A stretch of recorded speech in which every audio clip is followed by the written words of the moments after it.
Today we're gonna do our first review on an OTF knife that we've ever done here on the channel. What's up, folks? Welcome to the channel. Welcome to another episode. Cranking them out, having fun, hanging out at a local open space, having a blast. And that's right, we're looking today at the H&K made by Hogue Hadron. Really looking forward to breaking this knife down for you guys for a couple reasons. First off, it's the very first OTF knife we've ever reviewed here at the channel. Now, recently I just posted up a video on my overall viewpoint of OTFs, their positives, their negatives, and what they have going for them, and what are maybe some drawbacks to the idea of an OTF. So you can go check that video out. I recently dropped that, so you can kind of get your head around how I view OTFs, because there's some great aspects to them. There's some drawbacks, but I'm not going to dive into all of that today. That's what that other video was for. What's really exciting is that I am really digging what Hogue has been able to produce for H&K. This is a Hogue knife, says it right there on the back of the blade, USA made, 154 cm steel, and then they stamp H&K on the front. Now, Benchmade used to have a partnership with H&K. HK dropped that. They've dropped that recently, and Hogue picked it up. So Hogue parts, H&K stamp. That's basically what we're looking at here. And I'm really excited as well, because I had originally purchased a Benchmade Phaeton. And after about 3 days, that completely fell off the track every like 4th or 5th deployment. It wouldn't fully deploy. Had to ship that back. Blade HQ, I bought it through Blade HQ. Blade HQ did a great job. You know, they took it right back, refunded me my money. But in that time frame, Benchmade bumped up their pricing across the board, and it went up by like $25, $30. And after having already had one malfunction and seeing the price just go up that much more, I said, you know what, screw that. I'm gonna go find something else. And I know Hogue makes some great OTFs. I've heard great things about what they produce in their OTF line. I really like their manuals that I've tested out here at the channel so far, and their fixed blades. So let's go ahead, save myself some money, like many of you are probably looking to do, and let's pick up something that looks very similar, has very similar design layout, but is a little bit cheaper. And so I paid, I believe it was, I think $245 for this blade. We'll have links in the description below over to Blade HQ.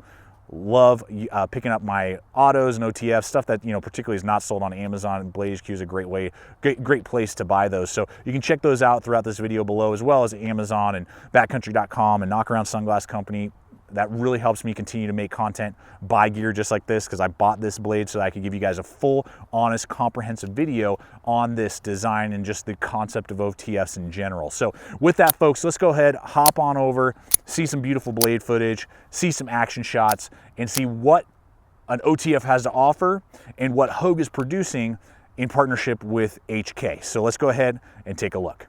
All right, so here we are at the tabletop. Let's talk about the business end of this knife first off, right out of the gate. Now, you can get lots of different options. I believe they have Tanto. I think they even have a serrated version, and you can get obviously this drop point version. This is the blacked out. And you can see that there's a little wear showing up on the blacked out coating, but nothing, you know, to complain about or cry about for sure. And then great relief edge, guys. I mean, this was a wicked sharp blade right out of the box. I always love to see that. Now, the 154 cm steel, very good, you know, decent steel. It's not mind-blowing. It's not a super steel. It's very similar to like VG10. You might see similar if it's a good heat treat on like Sandvik 14C28N.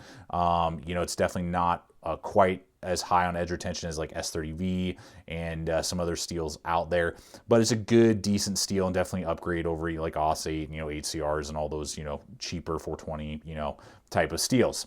So, and with that relief edge, what we're looking at from the tip to from the handle to the tip is 3.375, and then an actual cutting edge of 3¼ inches. Now, this is a very thin blade. Obviously, most OTFs are this way, with a 0.6 from edge to spine. So that's a very narrow blade, very like bayonet, dagger kind of feel to it. And this is going to be 0.12 or 1/8 of an inch thick, which is good. You know, it's good solid thickness down to right about here where it starts to drop, and then you are going to get that precision tip. Very good, precise tip that's going to be strong enough for good piercing tasks, but also have the precision for just fine cutting. And so what I found was when it comes to most cutting tasks that you would like EDC with, this absolutely is going to do the job. You know, it's going to slice through cardboard very, very well. Great for like piercing packaging and opening that. doing those type of tasks, this thing is going to do fantastic. Rope cutting, seat belt, if you were, using this as law enforcement or military, and, this is going to slice through a seat belt very, very easily. The one area where I did not see a lot of strength was in like cutting through rubber because of the saber grind, the high saber grind that it has. And just the shortness of the blade. So it's a kind of an abrupt angle. It kind of bound up on the rubber that I usually go through. It's like a plastic edging, that you would do for your house, for your home. It bound up on that. I had a lot of trouble with that. So those type of cuts you might want to stay away from. Piercing, fantastic, and the lockup of the OTF mechanism itself really held up really well. It was very strong. That's a bonus, to these type of designs if you're going to stab and do a lot of stabbing tasks. That this, if it were to ever fail, it's just going to go straight back into the handle and not swing closed and hurt yourself.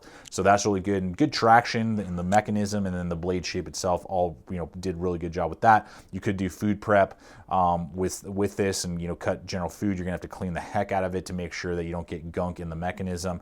That is a downfall, and we talked about that in the Do OTF's Suck video, so you can refer to that if you want more details. But you could definitely do some food prep, just clean the heck out of it before you bring it back into the handle. So overall, folks, very happy with the blade shape, the performance, the edge retention, all of it. You're gonna get a lot of use out of the design. All right, so we're gonna go ahead and hit the handle portion. Now this is kind of like a bronze, they call it like coyote. It definitely looks more like bronze. You can get black as well on this. Now this is aluminum. A lot of these OTFs are gonna be aluminum that are on the market. And so this is going to have a total length from front to back of 4.625 inches overall length. You're looking at a thickness here of 0.46 and then a handle width of 1 inch from top to bottom there. So good dimensions, great dimensions. And then 3.17 ounces. So nice and lightweight as well, just a hair over 3 ounces. Very happy with that for this size of knife, this style of knife, everything that we're looking at here.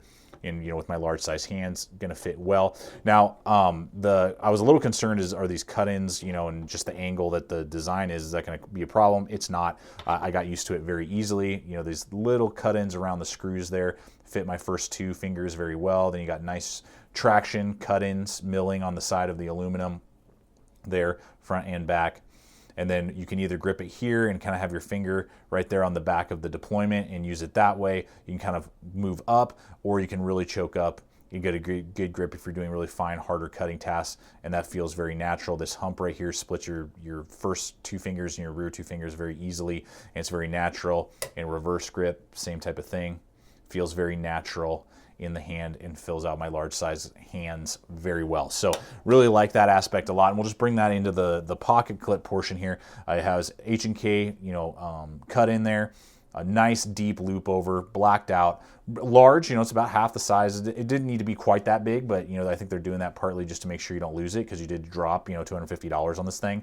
So it's got a nice big pocket clip, totally ambidextrous. You can just swap it the way the handle is designed, the deployment. So righties, lefties, you're both going to love this. No issues there whatsoever. No lanyard hole. You could run a piece of paracord on the back side of over here and it shouldn't be a problem. But the pocket clip is great. I didn't really have any complaints. Doesn't have any hot spots. Doesn't create any hot spots. And it has a really nice deep ride in the pocket. And the jimping on the opposite side there works great, just to make sure that you can grab it and pull it out, and give you the traction that you would need instead of just slick aluminum. So they thought through that as well.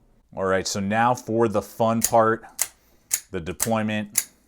Let's just talk about that here for a second. Obviously, OTFs out the front. This is a double action, so meaning obviously that you push this little guy right here. There you have it, really nicely done. A little bit of jimping, not too sharp. The angle fits perfectly on my thumb there. You can see the little cut in that leads down into the mechanism. So you just push that guy. This is just spring. You can, it just pops back into place, and not until you get to that last little bit right there, you push, and then that shoots the blade right out. Same concept. This is just tension here till that last bit, boom, sucks the blade back into place. Now, if you're not familiar with OTFs, there's a safety feature, if you will, that if you were to deploy this in your pocket by mistake or up against somebody, it throws it. It might give you like a little prick. It went in like I don't know, not even an 1/8 of an inch probably, but it will throw itself off the track there. Not a big deal. You just pull it out, click, there's a little click, snaps into place. you're ready to rock and roll again. So, but that is the safety feature. It might prick you, you know, if it ever was to deploy. I mean, it'd be very, very, very, very difficult. You would have to be like shoving your hand in there and pressing. I've never even come close to bumping this deployment lever, push button, whatever you want to call it, to deploy it, and it will throw off the track. Now, I've made some I've alluded to a couple things here. I can't remember because I've shot 2 videos, if I said it in this one or in the Do OTF Suck video, is that I had originally, my very first OTF I ever bought was the Benchmade Phaeton. And I think it was just a fluke, but it put enough of a bad taste in my mouth that I was like, I'm going to go with a different brand first.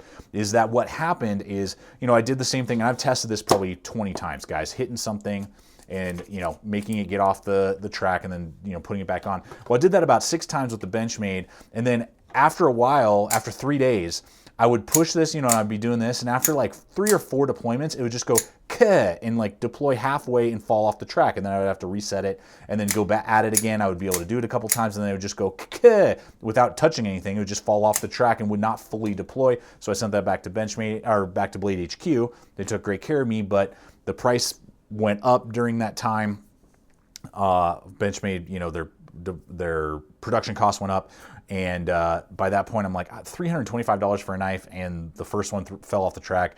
I'm gonna look at something else. And so the things that I really have noticed now, just playing with a couple OTFs, so I'm still new to the market, but this is just my opinion, is that I liked that this has a little less crazy jimping all around. This is more subtle and just more comfortable. The Phaeton was really heavy tractioned and textured up here and on the deployment button as well, and just made it kind of uncomfortable and thrashed my finger if I particularly was messing with it a couple times. You know, I did this a few times, just wasn't comfortable, and was starting to hurt my finger. And I felt like this is just a smoother action. The Benchmade seemed, I could feel the spring vibrating, and maybe it was because of that issue or not, I don't know, but I could feel it vibrating in the aluminum handle. I don't feel that as much with this guy when I do this. So I just seem to like the action a little bit more on this Hogue made HK Hadron than I did with that Phaeton. I'm going to get a Phaeton eventually, and we'll do an actual breakdown probably before the end of the year, but that's just something I wanted to kind of give you guys. So, I mean, yeah, it's a fully functional, awesome deployment. There's safety feature involved, all of that, tons and tons of fun. But the real question comes into, is it just a novelty or not? And just to give you some perspective here, this part of the video is a reality check. So 245, right? Here is a Kershaw Auto. This is their launch series. This is their collaboration with Emerson Knives on this design. I think this is the Launch 5, if I remember correctly. So super cool blade. Love this knife. Full on auto. Very, very nice. Very quick action. Love the Launch series. Aluminum handles. USA made. And is going to have CPM 154 steel. Arguably better steel slightly than 154 CM. Similar. This guy's going to run you about like $110. So you're going to be paying like $125 more for this knife for ambidextrous pocket clips, you know, a spring actioned knife, aluminum handles, USA made. I mean, you're paying a ton more for the action on this knife. Is it worth it? I think it's more of a novelty, to be honest with you. Is it a blast? Absolutely, to have an OTF. If you can afford one and you are legally allowed to have one, it is awesome. It's a blast. You're going to get great, you know, quality, fit and finish. Most U.S. companies are the ones that are making them. So you're getting all that, but know that you're paying for that because, one, the people will just pay for OTFs that much. There's some of it's just the market will pay for it. The other thing is, you know, there's a much smaller market for OTFs that a lot of states you can't purchase them in, a lot of countries you can't purchase them in. There are more mechanisms involved, and so there's just a smaller market. And obviously, when there's smaller market, prices go up. So that's just things to consider, guys. These two knives, there's nothing that this knife here that the Kershaw can't do, and vice versa. And they're going to open about this fast, but you don't have very similar materials, fit and finish, quality, all that. So that's something just to consider. You know, is dropping an extra $100 on having a knife that has this mechanism worth it to you? Yeah, I mean, sure, to have one or two of them, if you have the option to get them, I would highly recommend it. They're a ton of fun and they're functional. Is it practical? Not really. This is going to save me $120 and going to do everything that this knife can do. So just things to think about, food for thought, things to consider. Well, folks, there you have it. I hope that you've enjoyed this video. It's giving you some food for thought. And again, check out that link below if you want to hear a little bit more in depth all the benefits and drawbacks to owning an OTF knife in general. But I got to tell you, I'm super impressed with what Hogue has produced for HK with this design. Really pumped. And yeah, if you're wanting to get into an OTF and you're not wanting to get into the $300, $400 price point just yet, I think this is a great starter OTF because you're still getting Hogue quality, USA made, great stuff going on, still good quality steel and options and features and good action, but you're not going to break the bank. And so that you can really get a good feel for what OTFs have to offer and whether or not you want to start going into more expensive ones or not. So that's what I did, and I think this is a great option to start out with, and Hogue has done a great job producing this HK Hadron, I believe is again how you pronounce that. So thank you so much. I hope this video has been informative, entertaining, and just helped you make those wise choices when you are looking at OTF knives in general, things to look for. And guys, check us out on Instagram, Facebook, all the social media, throwing up stuff all the time. Check out that other video popping up right now. Subscribe if you're not a current subscriber. We're throwing up videos like this every single week. Become part of the GT family. You current subscribers, thank you for your continued support. Make sure you hit that bell icon. That makes sure that the videos show up in your news feed. If you don't hit that bell icon, sometimes you'll miss the videos. You won't get the notifications all the time, and then you'll miss out on the content that we produce here week in, week out. And finally, guys, always remember, stay equipped, stay prepared. See you out there.